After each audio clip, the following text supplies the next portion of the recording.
Welcome to Narrative Strokes. I walked over to the basement door and opened it, looking down into the black abyss with which I was very familiar. I pushed my blonde hair out of my eyes so I could see the steps carefully, making sure I didn't trip. Can you believe it was 3 years ago today when I met you? Seems like such a long time, doesn't it, Patrick?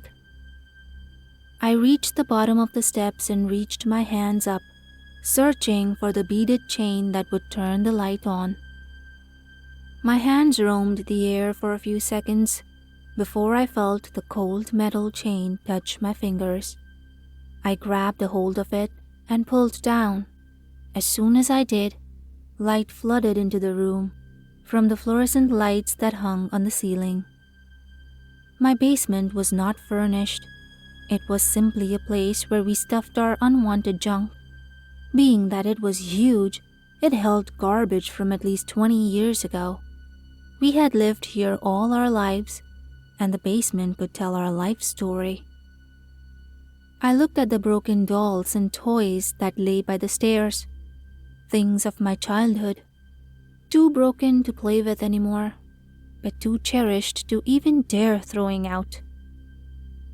I stepped over the pile of dolls with no heads and pushed past the rocking horse whose head was broken in half and covered in a dark brown stain that contrasted with the rest of its white body. I used to ride that horse like there was no tomorrow. Did you see the picture of me on it when I was a baby? It's on the mantel. I'll show it to you later. I walked past the shelves of unstuffed teddy bears and moved towards the piles of clothes. As you may have noticed, my mother is a hoarder. I don't think she has thrown anything out that I've ever used. She's kept every toy, every shoe, every item of clothing. I'm surprised there wasn't a mountain of used tissues that we had to climb over. I pushed through the piles of red and black clothing from my childhood. Only red and black. I never wore any other colors. They just didn't suit me like red and black did. But red was my favorite. Most of my dolls used to wear red dresses. The teddy bears would wear red ribbons, and I would wear red outfits to match. It was just such a bright, intoxicating color. I stopped in front of the rack that held my clothes from middle school. I pushed a few aside until I found the outfit I was looking for. It was a sleeveless red dress with black polka dots all over it. Around the middle was a silk black ribbon that tied in the back. I pulled it off the hanger and held it in the air. Do you remember this?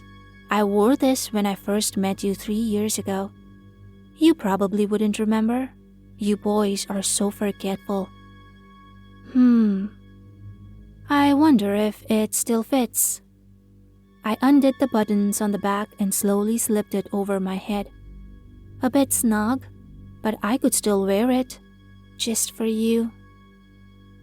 I pushed back the rack of clothes and maneuvered my way through towers of boxes. Do you remember the day we first met? It was 3 years ago today. The first day of school. My first day of public school. I didn't know a soul, and then I saw you. You were wearing a blue button-down shirt and a pair of khaki pants. You looked so handsome. I stopped at the box marked with a red P. I pulled it out from beneath the other boxes marked with 18 other red letters. I picked it up and moved farther down into the basement. I couldn't keep my eyes off of you. You looked so handsome. Your blonde hair was combed to the side. Your bright green eyes filled with excitement when you saw your friends. You were so full of life, so full of joy. I had to talk to you. I had to be your friend. I knew you would treat me differently than the other kids. I was now facing a dusty brick wall, covered in dried up mud. The end of the basement. I couldn't go anywhere. Oh, nowhere to go, but down. I grabbed the shovel lying against the wall. I had put it there when I was 5, just in case I might need it. And I always did need it on certain days. I placed the box down on the ground and turned towards the way that I came.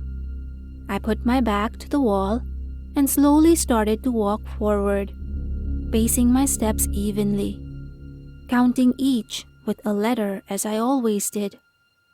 A, B, C, D, E, F, G, H, I, J, K, L, M, N, O, P. I drew an X with the sole of my shoe on the dirt floor. I took a step back and drove the shovel into the ground I had just marked.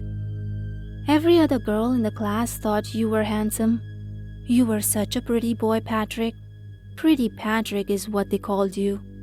They said if you wore a dress, you could have easily been a girl. No, you were too handsome to be a girl. The dirt beneath my feet became moister as I dug further into the earth. The hardened soil soon broke way to softened mud. Much easier to dig up, much easier to get to what I wanted. By the end of the day, I had said nothing to you, not a word. Unacceptable, if you ask me. So when I saw you walking in the direction of my house, I decided to walk with you. Oh, we hit it off great. We were like 2 peas in a pod. You liked blue and I liked red. I liked cats, but you were allergic. Your favorite food was pizza, but I'm lactose intolerant. We would have gotten along great. Thud. The metal of my shovel had hit something. I stopped and tossed the shovel out of the hole I had dug around me. I got on my knees and started to push back the dirt that lay underneath me, blocking me from seeing what I wanted. When we reached my house, I asked you to come in and play. And you did, so I showed you to my room. But when you saw my dollies, my beautiful headless dollies, you called me a freak. A freak. Just like all the rest. You weren't nice and sweet like everyone said. You were ugly. You were ugly and hurtful, just like the rest. The world didn't need any more people like you. You tried to run away, to get out, like the rest. But you tripped. That's right, you tripped and fell on my rocking horse. You fell 4 times. There was nothing I could do. I finally reached the wooden crate. I reached out of the hole and grabbed the box marked with the red P. I opened it and pulled out a bundle of newspaper clippings about a missing 12-year-old boy.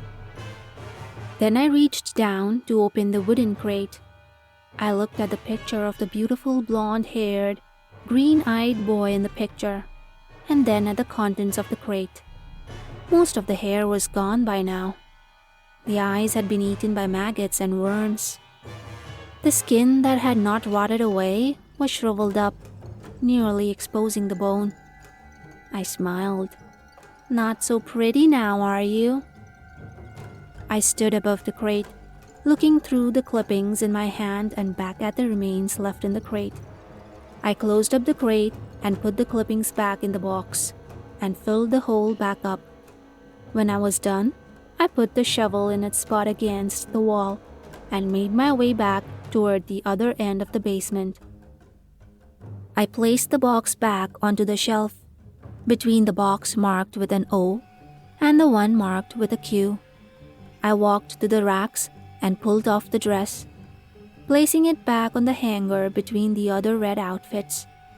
I climbed over the pile of old toys and made it back to the stairs. I reached up for the chain that had turned on the light just an hour before. I turned off the light and walked up the stairs. Good night, Patrick. See you next year. Thank you for listening to today's story. If you enjoyed it, then comment down below and let me know what you think. I'll see you next time with another story. Until then, keep smiling and don't forget to like and subscribe.